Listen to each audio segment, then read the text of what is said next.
Halo teman-teman, apa kabar? Selamat datang kembali di channel kami. Kalau kamu belajar dan bekerja di dunia logistik atau manajemen gudang, video ini pasti sangat berguna untuk kamu. Hari ini kita akan membahas topik yang sangat penting dalam dunia pergudangan, yaitu merencanakan pengembangan standarisasi penanganan bahan baku dan produk jadi. Bagi yang ingin mengoptimalkan operasional gudang, pastikan untuk menonton video ini sampai habis, karena saya akan memberikan langkah-langkah praktis yang bisa langsung kalian terapkan. Langkah pertama dalam merencanakan pengembangan standarisasi penanganan bahan baku dan produk, jadi adalah mempersiapkan data pendukung. Untuk memastikan bahwa proses standarisasi berjalan lancar, kita harus mulai dengan data yang akurat. Apa yang harus disiapkan? Pertama-tama, kalian perlu memahami kebijakan standarisasi penanganan bahan baku dan produk jadi. Kebijakan ini adalah dasar dari semuanya dan memastikan kita mengikuti prosedur yang benar dalam penanganan bahan baku dan produk jadi. Tanpa pemahaman yang jelas tentang kebijakan ini, bisa-bisa proses kita malah jadi tidak efisien dan berisiko merusak kualitas barang. Selanjutnya, kita harus mengidentifikasi informasi yang berhubungan dengan spesifikasi bahan baku dan produk jadi. Setiap bahan baku memiliki karakteristik yang berbeda. Misalnya, ada bahan baku yang mudah rusak jika terkena sinar matahari atau produk jadi yang kualitasnya menurun jika disimpan terlalu lama. Semakin lama kita menyimpan bahan baku atau produk jadi, semakin besar risiko penurunan kualitasnya. Selain itu, kadar air dalam bahan baku atau produk bisa mempengaruhi pertumbuhan mikroba, yang tentunya bisa merusak barang. Nah, semua informasi ini harus kalian catat dengan jelas agar bisa menangani bahan baku dan produk jadi dengan cara yang tepat. Babot. Setelah itu, kita juga perlu mengidentifikasi metode penanganan bahan baku dan produk jadi. Ini berkaitan erat dengan spesifikasi masing-masing barang. Beberapa bahan baku membutuhkan penyimpanan yang lebih hati-hati.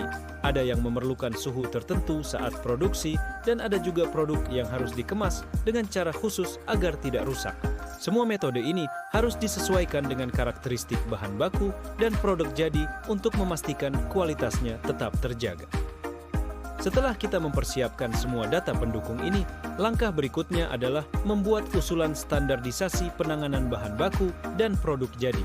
Di sini, kita harus menstandarkan data bahan baku dan produk jadi sesuai dengan kebijakan yang sudah ditentukan. Semuanya harus diperlakukan dengan cara yang sama, agar proses di gudang menjadi lebih efisien dan tidak ada kesalahan dalam penanganannya. Misalnya, bahan baku yang lebih sensitif terhadap perubahan suhu harus disimpan di tempat yang lebih dingin. Sedangkan produk jadi yang lebih tahan lama bisa disimpan di area yang lebih luas. Setelah membuat usulan standarisasi, kita perlu menyesuaikan usulan tersebut dengan kualitas bahan baku dan produk jadi. Setiap jenis bahan baku dan produk jadi tentunya punya karakteristik yang berbeda-beda, jadi kita harus memperhatikan kualitasnya dengan seksama. Jika bahan baku lebih rentan terhadap kerusakan, maka standar penanganannya juga harus lebih ketat. Begitu juga dengan produk jadi yang lebih tahan lama, kita bisa lebih fleksibel dalam penanganannya, namun tetap mengikuti standar yang ada. Setelah semua usulan standarisasi sudah dibuat, langkah berikutnya adalah menetapkan usulan tersebut dan melakukan evaluasi.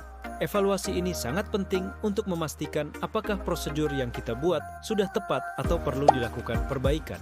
Evaluasi ini harus melibatkan semua pihak terkait, termasuk tim produksi, logistik, dan manajemen gudang agar semua aspek dapat tercakup dengan baik.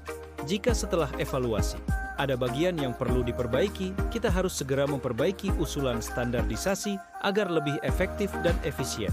Perbaikan ini bisa berupa penyesuaian metode penyimpanan, pengemasan, atau bahkan perubahan dalam prosedur penerimaan barang. Setelah itu, kita perlu mendokumentasikan semua prosedur yang telah distandarkan. Dokumentasi ini sangat penting untuk memastikan bahwa semua langkah yang telah ditetapkan bisa diikuti secara konsisten dan dapat diaudit kapan saja jika diperlukan. Jadi, teman-teman, itu dia langkah-langkah dalam merencanakan pengembangan standarisasi penanganan bahan baku dan produk jadi. Dengan mengikuti langkah-langkah ini, kalian bisa memastikan bahwa gudang kalian beroperasi lebih efisien, barang-barang ditangani dengan benar, dan kualitas tetap terjaga. Ini semua akan berujung pada efisiensi yang lebih baik, pengurangan kerusakan produk, dan tentunya kepuasan pelanggan yang lebih tinggi. Jika video ini bermanfaat, jangan lupa untuk like, komen, dan subscribe. Saya ingin tahu bagaimana pengalaman kalian dalam menangani bahan baku dan produk jadi di gudang. Apakah ada tantangan tertentu yang kalian hadapi? Ayo, berbagi pengalaman di kolom komentar, dan jangan lupa juga untuk menyalakan notifikasi supaya kalian tidak ketinggalan video-video menarik lainnya. Terima kasih sudah menonton, semoga bermanfaat, dan sampai jumpa di video berikutnya.